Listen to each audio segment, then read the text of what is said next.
Well, residents on Western Australia's northern coast are beginning to feel the impacts of severe tropical cyclone Fina.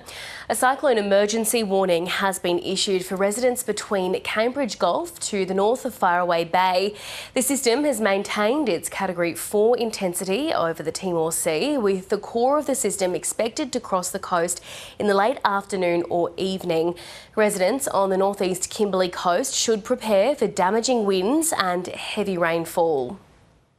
Well, our reporter Dunja Karagic joins us live from Broome now. Hi there, Dunja. Thanks so much for joining us this afternoon. So just take us through what conditions are forecast for the Kimberley today as Tropical Cyclone Fina approaches the region. As you can see, Mel, it's very bright and sunny where I'm standing here in Broome, but very different conditions for the North Kimberley coastline, which is already feeling some of the impact of Tropical Cyclone Fina. So Tropical Cyclone Fina is tracking closer to the Kimberley coast in a southwesterly direction as a Category 4, and people in the warning zone are being told to prepare for destructive wind gusts of up to 185 kilometres an hour, as well as some heavy rainfall. There could also be some minor flooding as tides are predicted to be higher than usual, as well as some large waves there for the coastal communities. Now, just a reminder, that warning zone extends from the Northern Territory and WA border through to the east of Columbaroo, with residents between Cambridge Gulf and Faraway Bay being told to seek shelter now. So Tropical Cyclone Fina is weakening though. It's expected to downgrade to a Category 3 as it makes a crossing tonight, and that's near the King George River mouth and Berkeley River mouth. There is good news though, Mel, because that region is very sparsely populated. We've been told by the Department of Fire and Emergency Services that there are only about 4 residents there currently, and they are sheltering there on their properties. It's also a relief for about 300 residents who reside in Columbaroo who were expecting that system to come closer to them.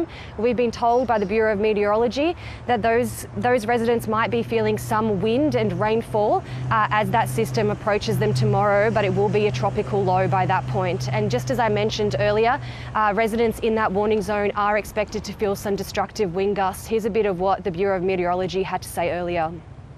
We are expecting those winds to really start to increase across the northeast Kimberley coast throughout this afternoon. Early this afternoon, getting up to around 155 kilometres per hour, but then as we move into later this afternoon, gusts up to 185 kilometres per hour are possible. So a bit of an anxious wait. Dunja, how are residents in the affected areas feeling? We've been told that residents in the affected areas are well prepared. The Department of Fire and Emergency Services told us that they've been in contact with those residents who are in that warning zone. As I mentioned earlier, some of them are sheltering in underground bunkers and they are in regular contact with emergency services.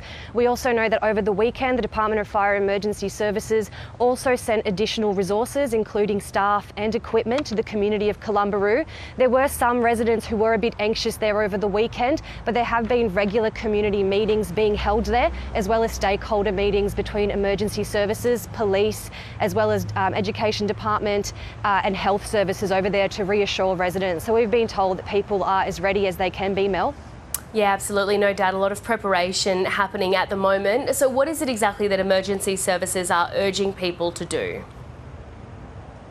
So people in those affected Kimberley regions are being urged to stay up to date with the latest advice by either visiting the Bureau of Meteorology's website or the Department of Fire and Emergency Services. So stay across all the latest information. For those residents that are between Cambridge Gulf and Faraway Bay, as I mentioned earlier, they're being told by the Department of Fire and Emergency Services to seek shelter now. So stay indoors, find a secure part of your residence, stay away from doors and windows, and make sure you have a prepared emergency kit there with you.